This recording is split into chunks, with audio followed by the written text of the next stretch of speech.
Morning guys, welcome to this Facebook Live event. We are here live in our NetReady studios in Cape Town, South Africa. It's a pleasure to have you here. Thank you so much for dedicating your time to us.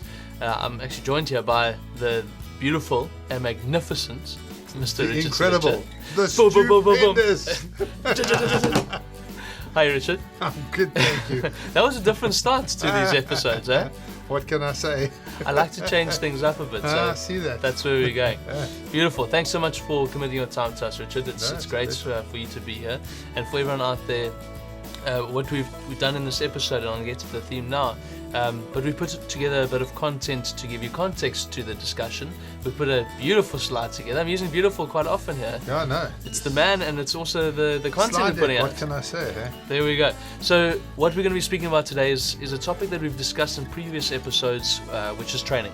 So training is this topic that has been coming up. It's a recurring theme.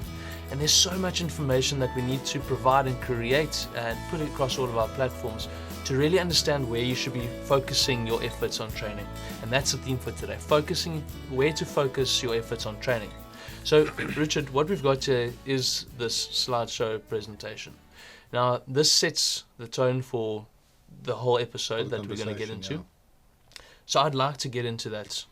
Do you have your laptop ready? It's all ready to go. Is it prepped? Yeah, it's ready to rock and roll. Well, then I think let's I've got a picture of Robert Kiyosaki up here. So. Oh, what a brilliant man that is. Beautiful. And there we go. And he is a serious advocate for MLM. Yeah.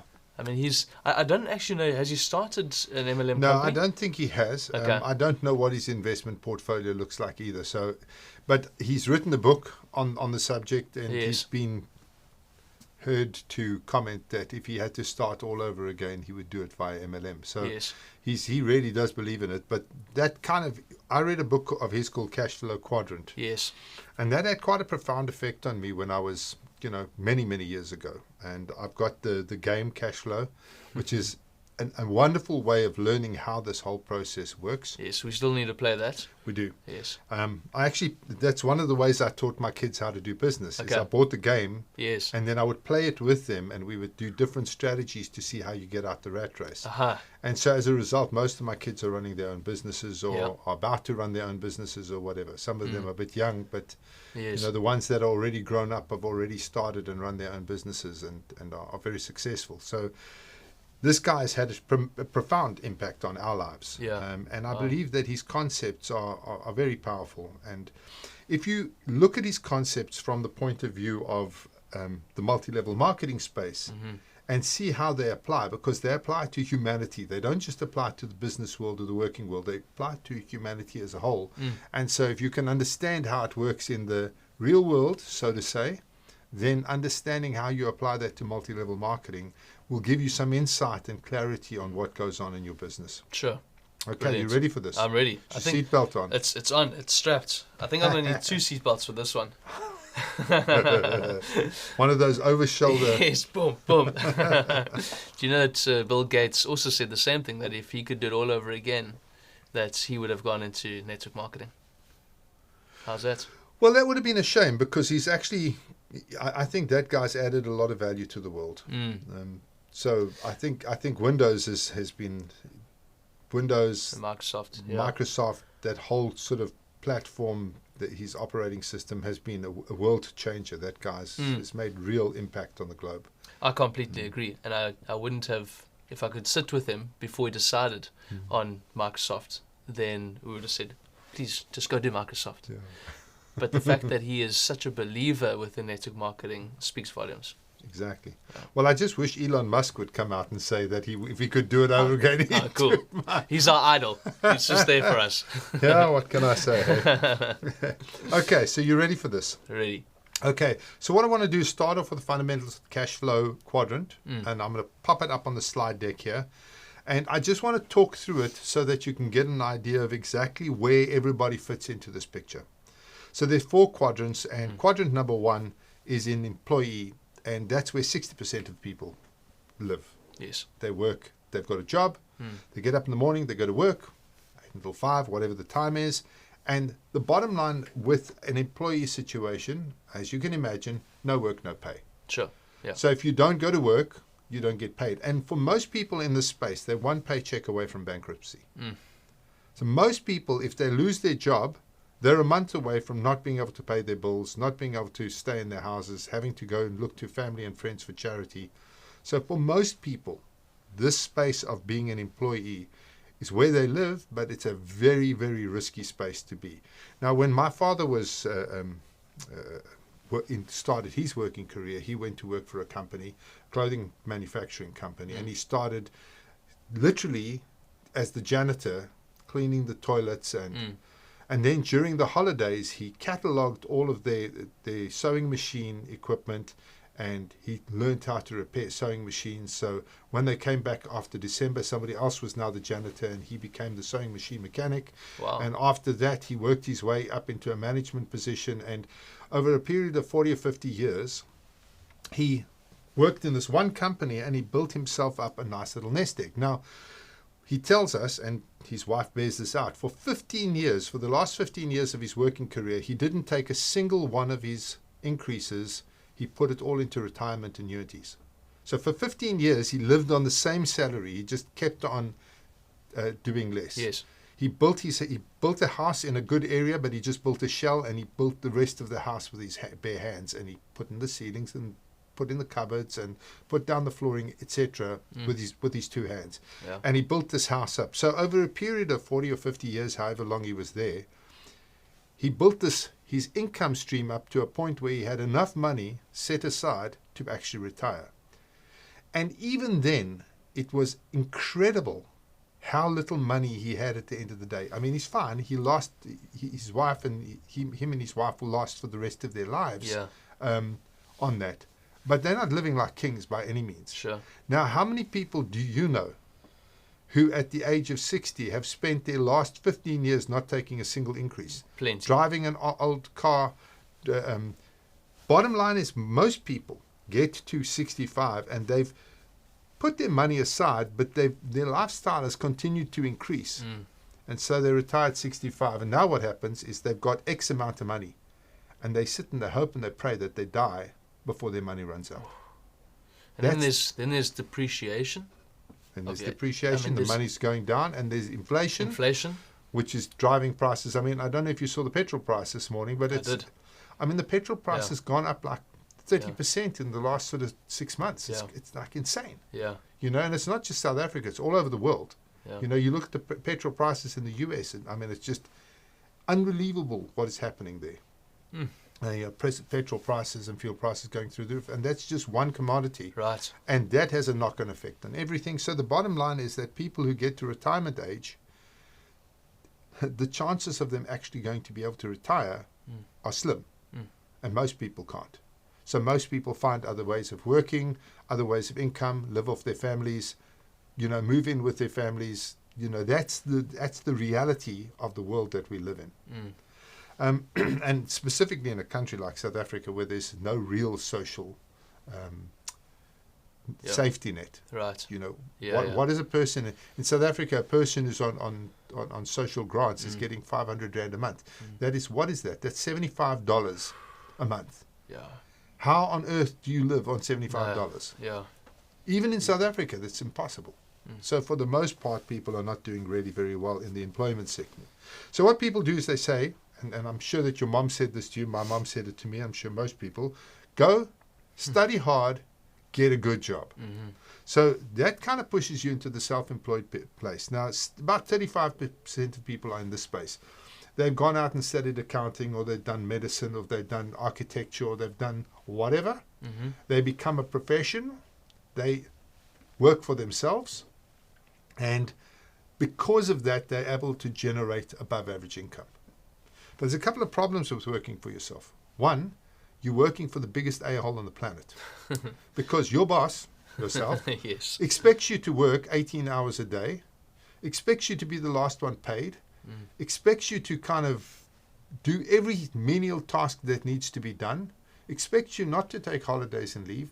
And you'll see, to a large extent, the people in the self-employed space, they say, well, if I take off a month's leave, I don't get paid for that month because I'm selling my hours for dollars. Right. So I don't take off my leave. If I'm not working 6 days a week, I'm not getting paid. So I work 6 days a week. because I'm measuring my time in hours, my money in hours, if I work 3 hours extra tonight, I get 3 hours of extra pay. And then on top of it, you'll have a look in the self-employed department. These guys are living just at their means. So they're struggling to make ends meet for the most part. Not everybody, but for the most part. Yeah. And so you'll see them, they're driving fancy cars, they're living in fancy houses. They're right on the limit in the credit. And most of them, the vast majority of them, if their business disappeared tomorrow, they'd be one paycheck away from bankruptcy. That's scary. And 95% of people either in the E or S. Now, a friend of mine says, no, he's not in the S, he's got a business. I said, well, what do you do? He bought a franchise. So I said, well, that's not a business. What a franchise is an opportunity for you to pay a company a massive amount of money so that they can give you a job. Yeah. That's what you're doing. You're buying a job for a big amount of money. So you go out and you buy a franchise. They tell you when you must get there, when you must open, when you must close, when you can take leave, how exactly you need to run that business. Now, you tell me what the difference is between that and a job. Yeah, sure. And then they say to me, before we do anything, we want our share, and then what's left over you can take. So not only do they sell you a job, but they don't even guarantee you an income. And if the thing goes belly up, well, it's fine. It's your money that's gone, too bad, moving on. So the franchising space is difficult. Now, my friend had this restaurant. I can't mention the name of it. I don't want to kind of have the guys knocking at my door. But he had this restaurant franchise that he bought, fast foods thing. And he said to me, it was incredible. He had to be there at 5 o'clock in the morning to open up. He left there at 10 o'clock at night to close. He said that he had to watch the staff like a hawk. He had to put up security cameras everywhere because there was shrinkage. The guys were stealing him blind. As a matter of fact, the way he described it, he said to me one day, Richard, they deliver the beef alive. I said, well, what do you mean? Alive, yeah. He says, it's alive. I'm sure it's alive because while I'm not watching, it grazes the lettuce and it walks out the back door. So the bottom line is that he was working his guts out. And when I had a look at what he was earning, it was half of what we were paying some of our staff. And I said to him, this is insane. He said, yeah, but I'll make my money when I sell the business. I said, buddy, that's not the way to do it. I mean, you can put your money into property, earn the same amount of money as you're earning here, and not have to work your guts out. Sure. Anyway, so that's where most people... I'm sure he didn't like that. Because he was aware of it. Okay. Yeah. Because these are hard facts here, Richard. This is the reality, and people within those three quadrants, they don't want to really hear this stuff, but it is the reality. In these two quadrants, quadrant 1 and quadrant 3. Yeah. Yes, exactly. Yeah. They don't want to hear this. This is a tough reality to consume for them. Absolutely. Now, if you look at quadrant 2, quadrant 2 is what they call the business quadrant. Now, only 4% of people in that, because the definition of a business is it's when a system works for you. Yes. In other words, if you took off a year, it wouldn't make any difference to the business because it's systemized. It's an institution. It's a construct that carries on functioning whether you're there or not. So if you have to be there in order to make sure it works, then that's not a business. If you're running a franchise and you have to be there, you can't just disappear, then it's not a business.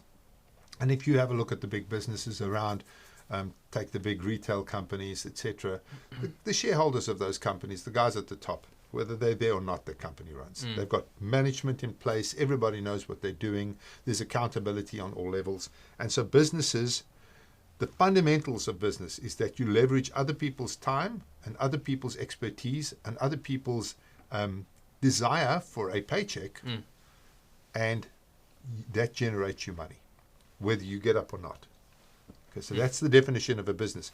Only 4% of humanity is in that space. Yes. And then there's that top 1% that everybody's always coming down on. Right. They all sit here in the E quadrant, not getting off their fat backsides, and doing the work that's necessary to get into the I quadrant, and moaning about the top 1%. Well, the top 1% did something that they weren't prepared to do. You take a guy like Elon Musk.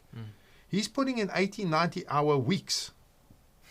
Week in, week out. He sleeps on the factory floor. Guys like that they don't get to success easily. They don't just have the money. It doesn't just fall out of the trees. For the most part, the guys in the I quadrant have built up cash flow through their savvy, through their hard work, through their insights, through their understanding. So they put the cash there. And the beauty is, what I love about this is anybody can do it. Yeah. You can do it. I can do it.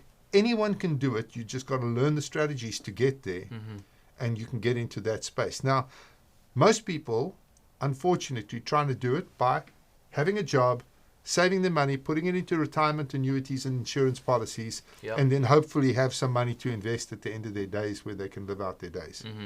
Some people do it on the self-employment route. They generate more money because they're self-employed, and they try and save it up and put it into the investors when they retire. Because remember, both of those quadrants, they're working for the money. The business people are the ones who actually land up moving into the I quadrant. They build up the businesses generate wealth, generates a lot of wealth. That money then goes into investments, and those investments are then utilized to generate more money. They can invest in businesses, they can invest in stocks and shares, etc., and they can generate themselves real wealth.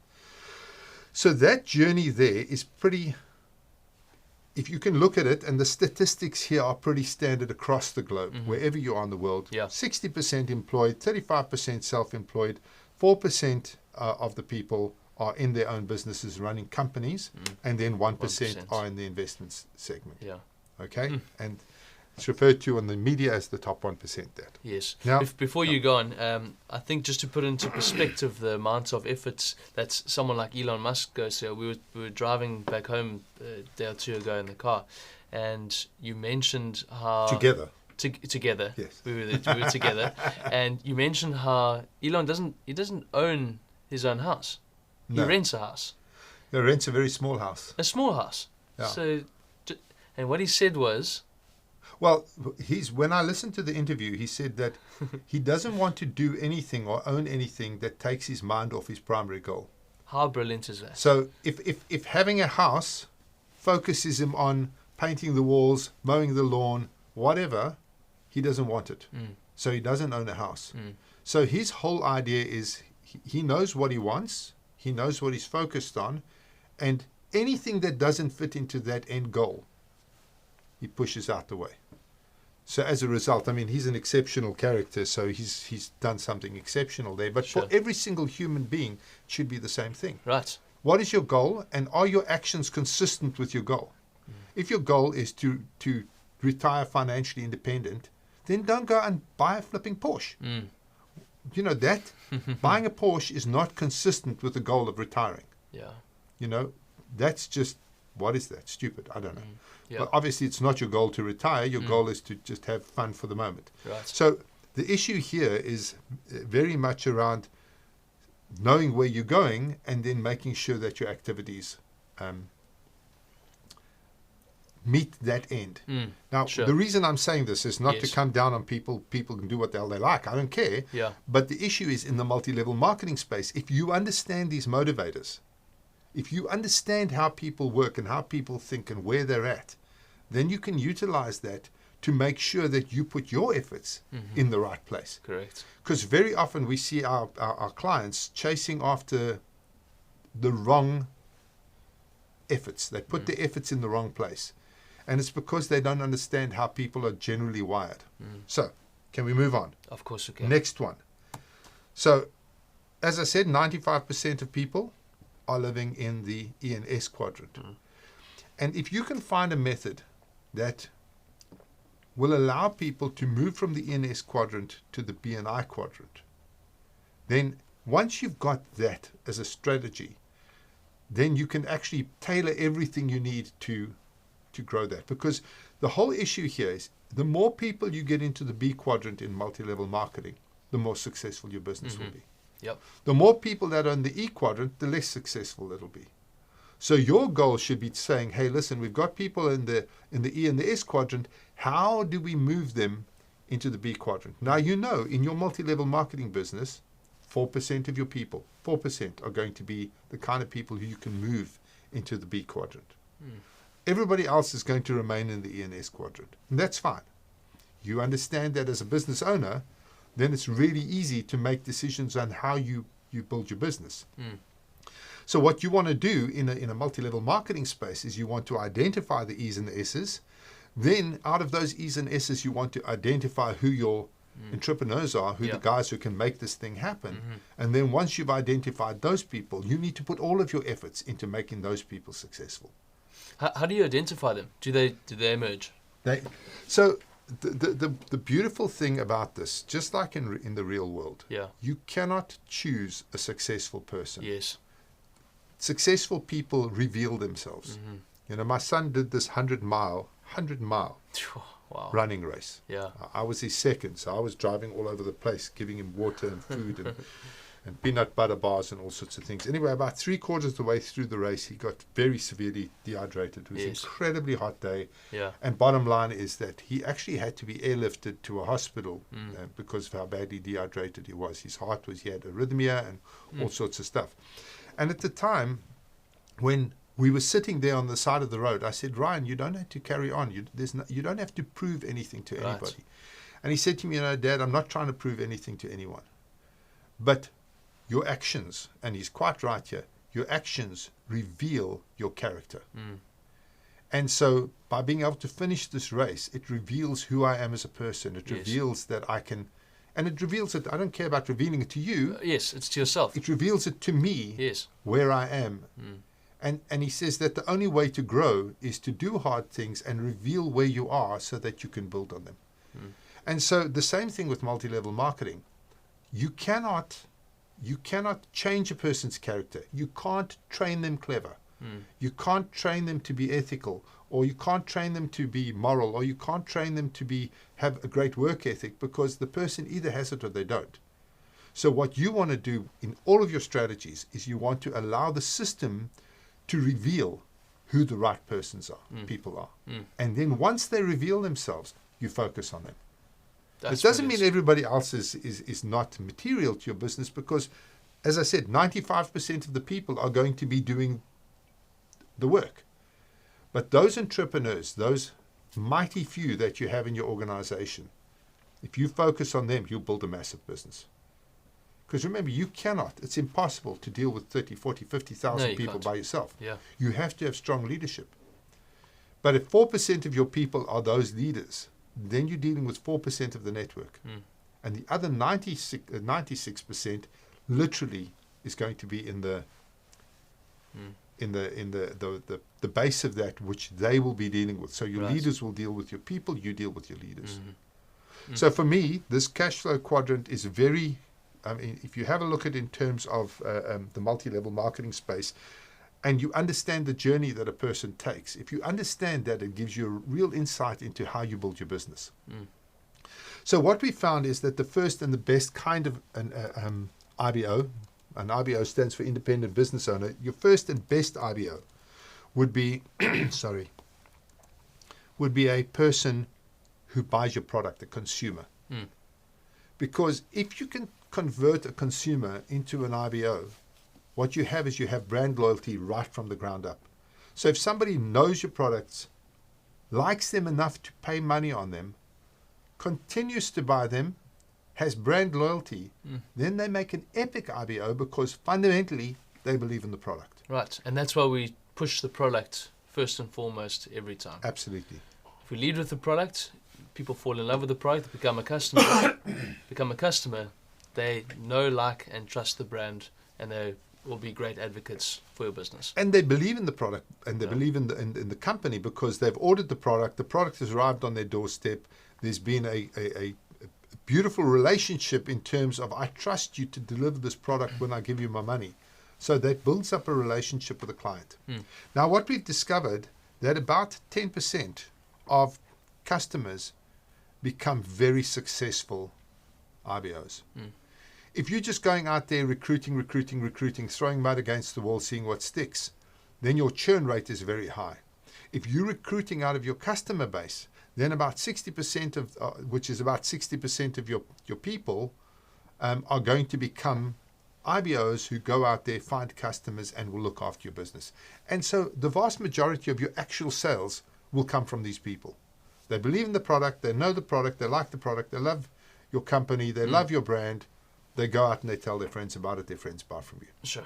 So probably 80 to 90% of all sales are going to come from those people. And so they need to be looked after, they need to be valued. But they are the employees of your company. Because the way that it works is that you pay them to go out and find customers. So they go find the customers, they bring the customers to you, the customers buy, you give them a commission. Yep. So it's in exactly the same space as a person would be. That person would probably have a job and be doing exactly the same space in the working environment. Now what they're doing is they're doing it in your business. Sure. Okay, so that's the first thing. Great people, okay? You love them, you want to motivate them, you want to incentivize them, you want to recognize them, all the rest of it. They are the foundation of your business, but that's not where your focus can be, because you cannot look after 30,000 people of that nature. Correct. Which is the average size of a company. Yes. Now, some of those people, please excuse me coughing like this. This COVID thing has just, it nailed me in December and it just hasn't quite recovered yet. It's horrible, Richard. Yeah, it's been almost a year. Hey? Yeah. Now, some of these people will put up their hand and they say, look, I've actually got the motivation, the insight, the work ethic, the desire to build a small team. And they'll go out and recruit some people. And they will teach those people how to sell the product. And those people will go out and sell the product. So those will be a group of people who are this employed people. And they'll work for them. And these guys here, I consider them to be the self-employed, because they have to be involved because they're running their team. They're talking to their team every day. They're making sure their team is doing everything that they should be doing. They're working hard with those guys to ensure that those people are successful in their space. They're selling a lot of product. Right. Now, extremely important, those team leaders, those guys who are working with their teams, critically important. And you cannot go from a customer straight to a business owner. No, of course not. You have to go through the process. You've got to learn how to sell the product. You can't teach people to sell if you don't know how to do it yourself. Then you've got to help them. You've got to teach them how to sell the product. So you've got to know how to train people and then motivate them, manage them, ensure that they keep on doing it. That's an entire skill set that you've got to learn. And those people, I call them the self-employed, and there's about 35% of your network will be in that space. They'll be running small teams and will be generating the sales and looking after those people. Yes. So the vast majority of the employed people will actually be under the self-employed people and be working with those guys. Every now and then, and remember it's 4%, somebody will raise their hand up and say, listen, I'm actually capable of building a massive team. I'm capable of becoming a business owner. I'm capable of leveraging other people's time to generate income. And they'll go out and they'll build a big team. Now, what happens with those people is that as they rise up and develop leadership within their network, their position becomes more and more solid until they get to a position where whether they arrive at work or not, whether they phone their people or not, doesn't matter. Because their leadership is of such a nature, is so powerful, so well trained, so motivated, has got all of the right, they've identified the right characteristics in those people to run their businesses. And what happens at that point is that their income stream becomes passive. It's called passive, but it wasn't passive because it takes a massive amount of effort to get to the point where your structure is so powerful that you don't have to worry about it. Now, these guys, those are the guys the company needs to be focused on, aggressively training them, motivating them, managing them, helping them ensure that they succeed.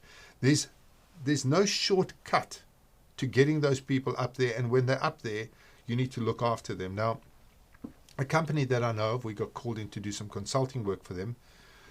Their business was climbing, and it got bought out by a bunch of venture capitalists, these bean counters. And after they bought it out, the first thing they looked at is where can we save money?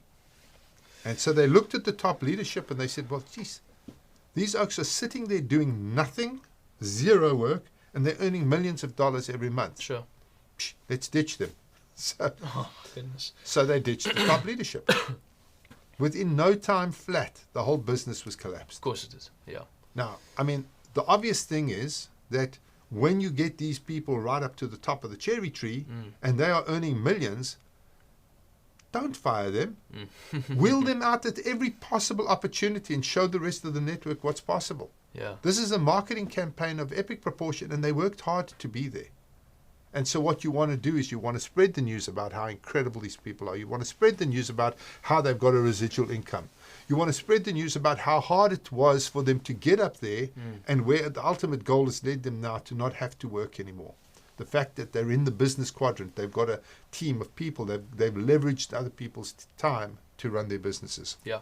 So when you are doing this, you know that 10% of your people who are consumers will become IBOs. So your focus should be on finding the consumers. Right.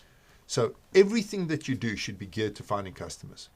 When you sign up an IBO, teach that person how to sell the product. Teach them how to leverage their e-commerce website, their replicated website.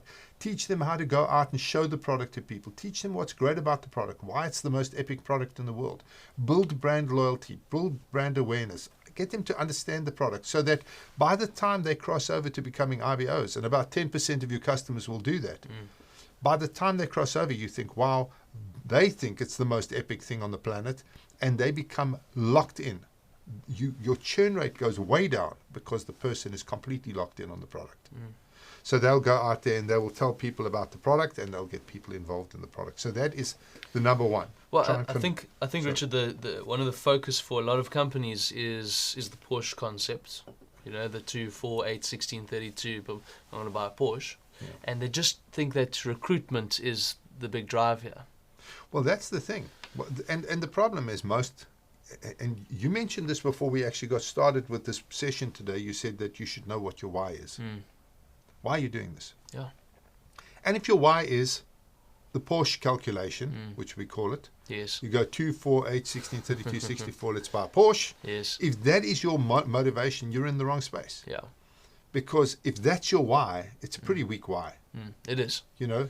So you should forget about that calculation. That's a great calculation. What it does is it proves that if you get this right, you can have that exponential curve. But that's not what you should be focused on. You should be focused on, well, there's 100 whys. Yes. Why should you do this business? Yes. Yeah. Number one, it's an incredible route to market. If you want to get your products to market, this is an incredible way. If you've got an epic product, this is the best way on the planet to get it to market, because you can teach every single human that comes into your business why your product is epic, and you can get word of mouth on a scale that you've never dreamed possible in any way. So you also you control the entire value chain. So you definitely, there is an argument to say this is a more profitable way to get to market. And it's got longevity. So companies like Amway and Avon and these guys have been going for years, like 50, 60, 70 years they've been going. So there's the beauty of this, can have tremendous legs and generate huge money. Yeah. But globally, we've got a huge problem with unemployment, and that's only going to get worse as AI comes into play and as self-driving cars, automation, robotics, all of that take over. Yeah. That's going to become worse. Now, there's an opportunity to help. Now, in South Africa, I just read the new statistics. Yeah. What were they? It's 46% unemployment rates in South Africa. Stats were announced this morning. 46%. 6%. That's almost half the population doesn't have a job. How ridiculous is this? So if your why is how do I make money for me, well, that's a pretty pathetic why. Yeah. When we've got a situation where 46% of the population needs an opportunity, and multi-level marketing provides a massive opportunity. So I'm saying right here now, if a company's got a product, yeah, and they're currently going through a retail store and they're not having fun there, which I guarantee you they're not having fun, yeah, sure, then they should seriously look at MLM as a route to market, because they can control the value chain, they can control the messaging, they can also change the lives of people, put a roof over their head and food on their table by providing them with an epic opportunity. So, your why is incredibly important. And again, when it comes to converting consumers to IBOs, that 10%, that magic 10%, you need to know what their why is. And you need to know what your why is. So when you're talking to them, you can attract the people who fit with the narrative that you are putting out there. Sure. It's such a powerful comment, that, Richard. I think, when I was getting to with this whole, the Porsche calculation concept, is that, a lot of guys are understanding the calculation and going, well, all I need to do is recruit people and get as many people into the business as possible. Not the case. We're talking about focusing our efforts on training. Retention is key here. Yes. We want to have the right people in the network, developing leadership, supporting leadership, and finding becoming the top 4% so they can build this business. Well, that's it. And if you have a business where you're recruiting 2 people and losing 3, then the business is gone. It's gone. If you've got a business where you're recruiting 2 and losing 2, Yeah. your business is plateaued and you'll never go anywhere. Yeah. You've got to get to a point where you're retaining your people and where you're growing your business. And the 2 things are a passion for the product and decent training. Those are the key things. Making money, incentives, recognition, also important. But those 2 things, a passion for the product and your retention strategies, retaining the people you bring on, critically important. Yeah, if we look at someone like Amway, so I know we're pulling off this a bit. Yeah, we are. But and it's so beautiful. We'll get back to it, I promise. But if you look at Amway agents, they are the belief in their products, which is head and heart and soul. Yeah. You can't shake these guys. Yeah. You can't shake their belief. They're but the same as Avon. Yeah, the same as Avon. Don't talk to Avon about their cosmetic range. Yeah. The guys are unshakable in their faith on their product. Go and speak to the Rainbow vacuum cleaner salespeople. Yeah. It's the best vacuum cleaner on the planet. Yeah. Unshakable. Yeah. You know, so you have a look in this space. Tupperware. You can buy plastic boxes anywhere. But you go and speak to a Tupperware lady and they will tell you that you're making a mistake buying your plastic anywhere else because Tupperware is the most epic product on the planet bar. Right. Yeah. So the issue is here that you do have, again, it comes back to the product. Yes. You do have an opportunity there to ensure that it's not just a case of, we're going to try and throw mud at the wall, Yes. see what sticks. Yes. That we're going to actually educate our people to ensure that they stay in the business, that they don't just sign up and then disappear. You know, we got clients of ours who are going out there and all they do is recruit, nothing else. Now, recruiting is fine, but recruiting without training, without purpose, without a why, is just a waste of time because all you're doing is establishing higher and higher levels of churn. Yeah. You get to a point where either the thing is plateaued or it just dives. You get this beautiful bell curve. Oh. Yeah. Okay, I'm not going to distract you from that presentation. No, I'm going to go to the next slide, which says that your first focus on training should be on teaching your people how to sell the product. Yeah. Because if the product's not sold, you don't have a business. Right. Now, so many companies come to us and they say, well, they don't worry about retail because it's a consumer-based model. Well, that's a load of rubbish. Because what is a consumer-based model? Yeah. No. You need to have a percentage of your people, and the law says 70%, need to be customers, not part of the network. And so if you don't have a retail component where people can go out and sell the product and make a business, as far as I'm concerned, you don't have a network marketing, a legitimate network marketing business. I would say that is a pyramid scheme. So this whole consumer-based selling, that's a load of rubbish. You know, you should be selling to customers. Customers should be buying your product. And customers should be finding intrinsic value in your product without the business opportunity. And so you take a company like an Amway or a Avon or a Tupperware. The vast majority of the sales are going to customers. Small portion goes to the company, the IBOs themselves. Yeah. So that should be how your focus is. And your goal as a company is to develop the skills to sell the product. Then the key thing that you're trying to do is identify leaders. Now that has to be systemized because there's no way of identifying them. You know, you could have 1,000, 2,000 agents spread across the country, all in the beginning and all going out there and selling the products. How do you know who the leaders are? Yeah. How do you know who the movers and shakers are? We're not looking for somebody who can sign up 50 people. Yeah. As a matter of fact, the least successful people in our industry are the typical salespeople. The most successful people are the nurturers, teachers, women, couples, you know, pastors. Like, they're super successful in our space because they have a heart for people. Salespeople don't have a heart for people. Sure. They come in, they sell you the product, they're gone, and that's it. You got the product, he's got your money or she's got your money, deal done. So here, what you're trying to do is identify leadership. So what you want to say to the guy, look, in this case, if you go and sign up 2 people, as you can see on the slide, we are going to give you the rank of bronze. So that person has identified themselves as a bronze. Now, you'll set some process in, like the person must be active, they must be doing minimum sales volumes, they must pay their admin fee, blah, blah, blah, blah. And your job is to go and sign up those 2 people and make sure they're rock solid. Teach them how to sell the products. Teach them how to get retail sales. And if you do that, we'll call you a bronze. We're not identifying you. You identify yourself by doing what the system will promote you on. Mm-hmm. So that's how you identify leadership. And you can take that to the next level. You can say, okay, we want to know, can you teach your people how to do the same? So in this case, you don't have to sign up anybody else. You've signed up 2 people.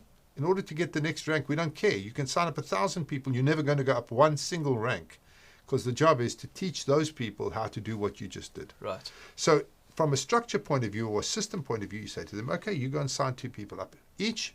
Fantastic. Mm-hmm. We'll call you a silver. Mm. Again, we didn't have to tell them they were silver. They revealed themselves to be silver. Mm. And then you could take that to the next level. Okay, now you teach your people how to teach their people. And if they can each sign up 2 people, we'll call you a gold. Yeah. Now, you can see here in this structure, nobody in that whole structure was expected to sign up large amounts of people. Mm. What they were expected to do is train their people.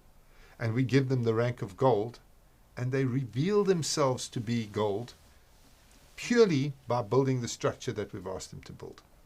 So this is one of the key things about multi-level marketing that I absolutely love. If you're in a traditional job, you work your guts out. Your route up the ladder is very, very difficult because there's somebody above you who's blocking you, because they don't want you to take their job. For sure. They don't want you to leapfrog them. Yeah. So your information goes into that vacuum. Yeah. Upline from them, their bosses, see it through their lens. So they get the recognition for whatever work you did. And this guy will never give the recognition down the line, or very seldom, because he's scared that you'll leapfrog him. Yes. He will appear to be redundant. With this here, you do what you need to do, and if you are gold material and the guy above you isn't, you become a gold. Doesn't matter what he says, doesn't matter what he thinks or she thinks. You just reveal yourself to be the leadership. And then, of course, as a company, your most important development is to develop those key leaders. Go out, focus on them, make sure that you know what their why is. Make sure that you're providing them with every possible mechanism that they need to learn about the industry and to grow. And that sort of brings me to the next point, is that you cannot build one of these businesses, you cannot grow one of these networks if you don't know what you're doing.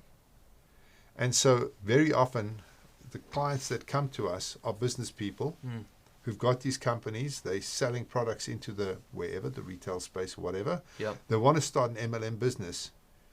I say to them, can you do it yourself? I joined Amway a few years ago, but it was useless. And I say to them, if you couldn't build an Amway team, what makes you think you're going to build your own team? Yeah. Yeah, but it's my product. And no. So what you've got to do, if you've got 2 choices here.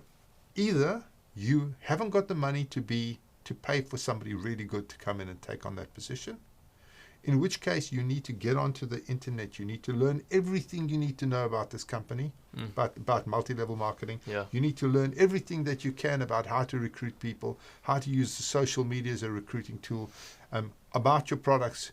And then you need to go out into the field and you need to apply that knowledge in the field successfully. And you need to sign up people yourself, because if you can't do it, you can't teach people to do it. Of course not. You can't talk with authority.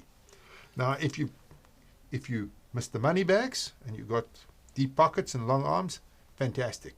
There are really good people out there that you can get on. You go to an HR company, tell them what you're looking for, you get somebody in, make sure that they know what they're doing, and you get them up and running. Yeah. I have to say again, though, if you don't know what you're doing, it's difficult to assess whether this person that you're hiring knows what they're doing. Makes sense. Yeah. If you're running one of these businesses, you need to do your homework. Yeah. We've got a lot of content out there in MLM for CEOs, NetReady, but there's hundreds of books on the subject. There's hundreds of podcasts. I know you listen to one almost every day. Which is the one you listen to? Sperry. Sperry, yeah. Yes. And I mean, we are in an age that allows us to access free information over the internet, and the internet is there for us to access all of this stuff. And I sit in the car every single day. When I come to work, I listen to podcasts. I go onto YouTube. When I go home, I do the same thing. Hopefully you're not on YouTube while you're driving. No, of course, I just put it. No, but I set it up, and it comes through the speakers. And when I'm frustrated in traffic, I listen to the thing that inspires me and is going to better me, which is educating myself through a free resource. There's so much content out there, and it's just sitting there waiting for you. So if you don't know, access this. Access and so maybe, I don't know if Caleb is listening there, but maybe what you can do, Caleb, is just stick some links to Rob Sperry and some of the other podcasts that we and we listen to. Even Robert Kiyosaki's Cash Flow Quadrant. I mean, that's obviously a book that we'd love people to read. Yeah, so we'll stick some links into the contact on YouTube. When we put this up on YouTube, we'll put it into the chat area on YouTube so that people can access these things. Yeah. Because it's critically important. Have I got any other? That's it. My slides are done. So Richard, thank you for that. It is, as we said it was beautiful. Thank you. I've got a couple questions for you here. Go for it. Okay, so we want to be the person training. Well, hold on. I'm not wording this correctly. I've got it here. So I want to be the person in the room. What am I saying here, Richard? I don't know. I was hoping one of us would know. To train. So I want to be the person in the room that I want to recruit. Exactly. Yes. Okay. Be the person you want to recruit. So the question you need to ask yourself is, if somebody recruited you today, yes, would they be happy recruiting you? Or would they think, I really recruited a dud? Yes. So that's the first thing. You need to be, everybody needs to wish they'd recruited you. Yes. And that applies anywhere in the network. Right. Because, having the skill set and having the credibility at the top is what this is all about. Because when people look to you for advice, if you don't have the credibility, then they're not going to believe what you say. Sure. And if it's all just lip service, or you're just regurgitating what's in a book and you've never done it yourself, then you are not the kind of person that they would be excited about recruiting. Yeah. So I remember when I was a kid, we were in Rainbow, selling Rainbow vacuum cleaners. And I remember I'd recruited a whole bunch of people. And at that point, my wife went into labor and was having a baby, and I was off and I couldn't be involved. And I came back after the kid was born, and I went into the office, and this guy came in, and he'd sold like 9 rainbows that week. And he was collecting all of his rainbows, and he'd brought a bucky so that he could pack them in and go and deliver them. And I said to the owner of the company at the time, because I was just a team leader, I said, geez, I wish that guy was in my team. And he said, in actual fact, he is in your team. I said, no ways, that's pretty epic. Yes. 2 minutes later, another guy came in, also sold like 10 or 15 machines in the last 2 weeks, and he was packing the machines up. I said, damn, I wish that guy was in my team. No. And he was also in my team. Yeah. But actually, if you take it back a step, every single week with those guys, I was doing demos. I was teaching them how to demonstrate the product. And I was out in the field selling that product. When they had a competition to win a trip to Disney World, I went and sold 40 vacuum cleaners in 1 month to win my ticket to Disney World. So when I spoke to them about how you close a deal, when I spoke to them about how you demo the product, when I spoke to them about anything, that level of credibility was there. And they listened to me. And then they did what I said because they knew that I knew what I was talking about. And so I think it's very important as the owner of one of these companies to actually get out in the field. The second thing it does, it gives you empathy, hey? Yeah, sure. If you if you don't realize how hard it is to get things going, then you sit there in your high horse saying, well, what the hell are these guys doing? Yeah. Why aren't they succeeding? But it's actually tough out there. Like in any business, if you've started any business, you know how difficult it is. This is a business like anyone else. You're starting a micro company, and you're going to build it up until you've leveraged people and you've created a full-on business. It is difficult. And if you haven't done it yourself, how do you know? Sure. So you can then sit on your high horse and cracking the whip. Meanwhile, you don't actually know what it's like to be in the field. Yeah. So there's a couple key highlight points that I want to go through right now. We need to understand our why. We have to understand our why. And then we have to be the person that we want to recruit. And then we want to educate ourselves. there's so much free resource out there that you can just access at any point in the day to educate yourself so that you can speak with authority. You can go out into the field and understand, and have the understanding comes empathy.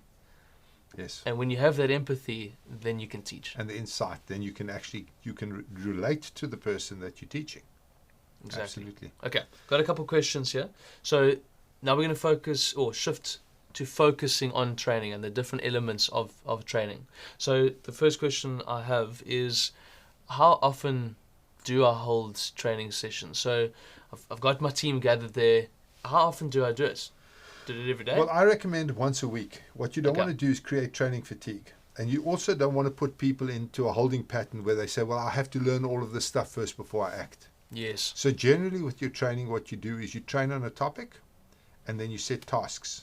And those tasks need to be completed before the following week. Yeah. So that you have an action plan coming out of the training. So don't train in a kind of a high level way that you're creating theory but no action. Yes. When you do your training, if you're training how to sell, yeah, you then will maybe train a door opening technique, you'll train a closing technique, you'll train a demonstration technique, and then you'll say to the team, okay, so what we need to do now for this week is you need to get together with your sponsor, you need to practice this technique, and then you need to get into the field and try it out and see what goes wrong, what happens, what doesn't happen, and then next week you can put some Q&A in and we can address any issues you've had.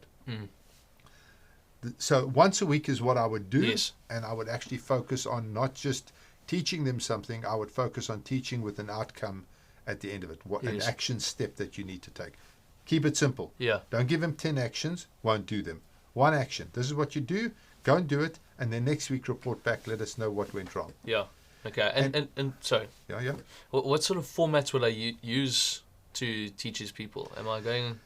Yeah, Zoom, Facebook Live, any of the kind of new platforms, because, nowadays everybody's so spread out, with the current COVID stories, you can't get together with people easily. People are reticent to get together in a room. Sure, yeah. So I would just use the digital media and just, make sure that there's expectation for the people to be there. Yeah, okay. Another question I have is that because this training is so important, and that session that we hold on even just that one aspect that we train on is so vital to the understanding of how to manage your micro business, why don't we do this every single day? Well, you get training fatigue. Yeah. So two things happen is you stall the action because everybody's waiting for the next installment before they get on and do something. Yeah. So you stall the activity. And the second thing is that after a while, people just get sick and tired of coming to training. Yeah, it makes complete sense. So two things happen. One, you don't train them effectively. Two, they don't do anything. So it's counterproductive. They found that once a week is the ideal opportunity to train. If you do it more often than that, you actually blow them out. Right, yeah. Right. And what is the length of these meetings? I mean, we hold them once a week, but... I would say not more than an hour. Okay. Otherwise, people get, again, this fatigue sets in. I agree, yeah. You do need a Q&A session. Yeah. So generally... structure that. Yeah. Generally, you'll have a Q&A section. So you want to do that after the training so that those people who don't want to be part of it can leave. And those people who need answers to specific things can stay. So what you would do is you would have a training. You would set the goals for the week. Yep. And then you'd say, okay, last week we were doing X, Y, and Z. Anybody got any questions about that? Have you got any feedback? Tell us how it went. And let's try and help you with any problems you got. And then you address the Q&A. And those people who don't want to be part of that, where it's not relevant, they dip out. And the rest of the people are there for that Q&A session. Yeah, I love what you said there. I've been listening to a lot of podcasts on this, and just in the time that we're in at the moment, where Zoom fatigue sets in, and your attention span over that period. They say that an hour, just like you said, is the optimal time, and training for 45 minutes is key. And then there's a 15-minute Q&A, just like you said. So that's about it. Yeah. So they say 45 minutes with a 15-minute. Block at the end, Q&A. Okay, well, that's perfect. And so that's you in and out under an hour. That's perfect. Exactly. How do I get my people there? How do I inspire people that they need to be at the meetings every week? Well, the first thing is that you've got to do this early. Yeah. So from the minute the guy signs up, there's got to be an expectation. I like that. They've got to be at the training. Yes. So what we do is we have this pledge. Yes. And one of the pledge items is I pledge to be at the training, to attend the training. Lovely. So it's a once a week, I pledge to be there. That's part of the pledge. And you do that to create an expectation. So you want to make damn sure that the guy knows it's not optional, it's expected. And if you want to succeed in this business, you need to be there. And the beauty is that the more they hear the messaging, so the more training they attend, the better. Yep. So that's the key thing there. And then the second thing is that you need to establish the expectation that if they are leading a team, they need to be there with their team. It's not a case to send your team there and don't rock up for the training. Sure. That's completely the opposite of what, because your team members are looking to you, oh, you didn't have to come. Cool, I don't have to come. Right. So that is all about expectation, and you teach your people to have that. Remember, people do what you inspect, so make sure that you're also holding them accountable. If they didn't pitch, get on the phone to your top leadership, say, hey, listen, I see you weren't there, what's going on? And get them to do the same with their people. Yeah. Because you want to create that expectation, and you want to create the understanding that there will be accountability. I'm pledging to help you. You pledge to be on the training. What's going on? Yeah, sure. You with me? I'm with you. So we're going through something with one of our clients at the moment where they say they're holding weekly meetings, which is fantastic, but their top leadership is only in those meetings. They're halfway there. That leadership just needs to bring their people. Yeah. And this is business opportunity meetings, so it's separate to what we're discussing here for ongoing training sessions. But in business opportunity meetings, your leadership needs to be there, as you said, but so these guys are halfway there. They just need to get their people to join so they can present this opportunity to them. Well, that takes me back to the Rainbow vacuum cleaner story. Yes. When I was running my team there, we used to have these opportunity meetings once a week. Monday nights, you could bring people who wanted to get into our business and sell vacuum cleaners for a living. So you can bring people along, and I would do a demonstration every single Monday, end to end.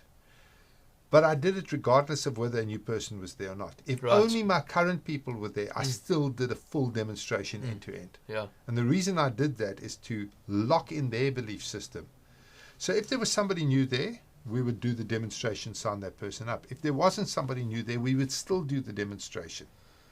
And what I found is that after a while, I would go out on demos with my people to see how they were doing, and I'd hear all my words coming out of their mouth. Yeah. And the same thing applies here. You should be doing this once a week, whether it's an opportunity meeting or training or whatever, regardless of whether there's new people there or not, regardless of whether your people have heard the messaging before or not, you should do it again. Even if the guys are there, they've all heard the message, doesn't matter. Do the message again. You know, at the end of it, there's nobody new here. Say, guys, you need to get your people to this training. Okay? It's expected. So next week, our task for next week is to have all of our people here at this training so we can actually get them up and running. So you create that expectation, and then you get the people online with them. So such a strong comment there, Richard, because just speaking to this client, I'm using them as an example, but they feel so demoralized when there's only a handful of new prospects on the call, but their whole leadership is there. So they shouldn't feel that. They should just continue, so that belief then moves from here to here, and they can then go speak verbatim on the business opportunity. Absolutely. Okay, so we have the ongoing training, which we speak about new products, we speak about incentives, and there's ongoing training, but there's also, when I've recruited someone, and I actually just want to quickly touch on this before we end, is that when I recruit someone, those training elements, what are the elements that we should be focusing on?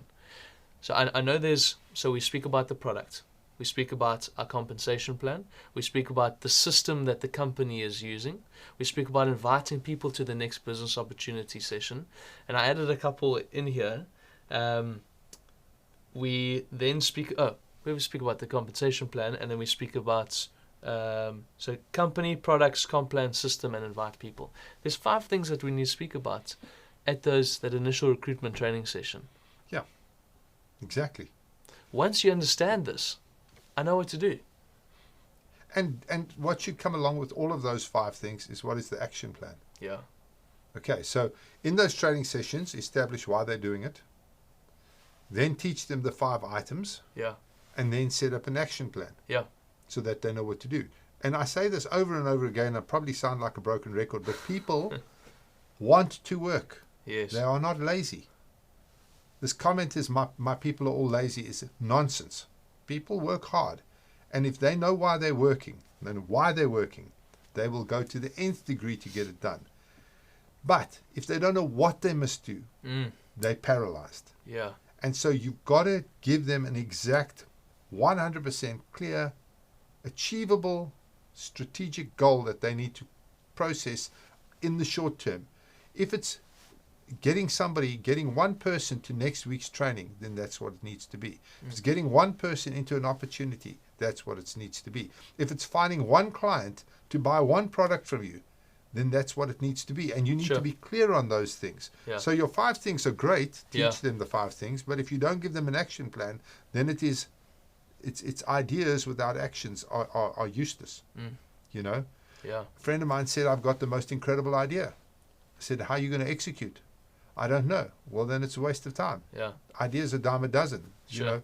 So again, training is without an execution plan is just a waste of time. Most of your people will never be able to do on their own what you need them to do. Powerful. Brilliant, Richard. Thank you so much for this. Are we coming into land here? Yeah, I can't believe it. How long have we been going? For a while. Jeez. Thank you for your time, Richard. No, it's a pleasure. It's always insightful. Thanks for putting that, what we call a beautiful presentation together. Yeah, I know you're proud of it. I'm proud of it. Genius. What can I say? But you provide a lot of insights into the focus areas of training. So I hope everyone, thank you for that. No, it's a pleasure. Appreciate it. And for everyone out there, thank you. For everyone out there watching this, I really appreciate your time. I hope that we provided a lot of insights into the areas which you should be focusing on training. And please follow us on all of our channels. We've got our Facebook, LinkedIn, YouTube, and Spotify channel. As I said, when I'm sitting in the car, I want to be listening to great content. So we're hoping that this content is the content you'll be listening to. Educate yourself so you can speak with authority, understand with empathy, and go on and build a successful multi-level marketing business. For me, Stuart Calder, thank you so much for joining us. We'll see you next week. Cheers.